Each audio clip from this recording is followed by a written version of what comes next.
Donc, si une tierce personne constate qu'un mineur, qu'un enfant est victime ou est probablement victime d'un viol, peut automatiquement saisir les parents, la police ou la gendarmerie, mais également les ONG qui travaillent dans ce domaine.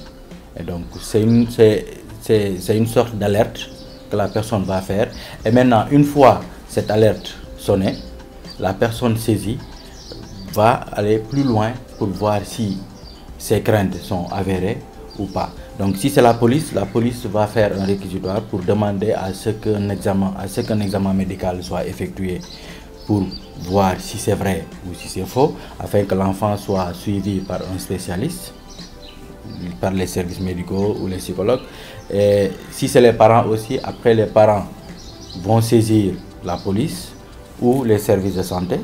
Le plus souvent, les services de santé demandent à ce qu'on leur donne un papier venant de la police ou de la gendarmerie qui les donne l'autorisation ou qui les demande de faire un examen, une visite médicale à l'enfant.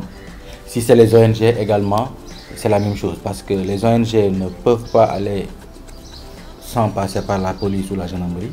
Et une fois que la chose est avérée, l'ONG peut saisir directement le tribunal.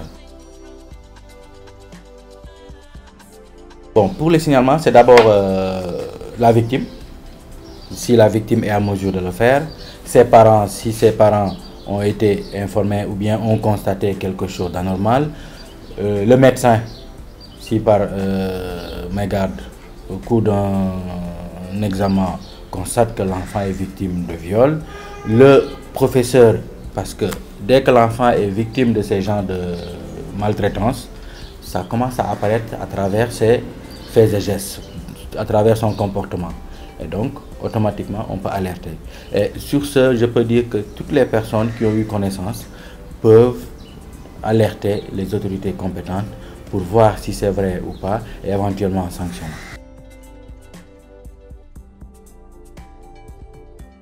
Le signalement doit se faire immédiatement dès que dès que le forfait a été constaté. Donc on ne peut pas attendre parce que plus on attend, plus les éléments probants, les éléments de preuve disparaissent.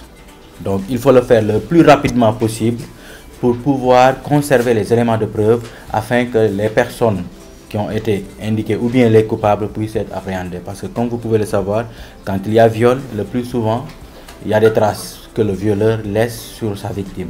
Par exemple, les traces de sperme qui peuvent révéler l'ADN indirectement ou directement indiquer la personne, l'auteur de l'acte.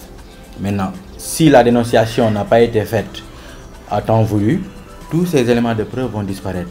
On peut constater que l'enfant est victime de viol, mais ce serait difficile de mettre le lien de causalité ou bien de mettre le lien entre le viol et l'auteur du viol. C'est pourquoi il faut le faire le plus rapidement possible et rapidement aller à la police ou dans les structures de santé qui vont constater. Une fois dans les structures de santé et que le médecin apte à le faire constate cela, va faire une requête, va faire un courrier qu'on adressera à la police ou à la gendarmerie pour leur dire exactement de quoi s'agit-il. Et maintenant, ce sera à ces autorités de sécurité de commencer l'action publique.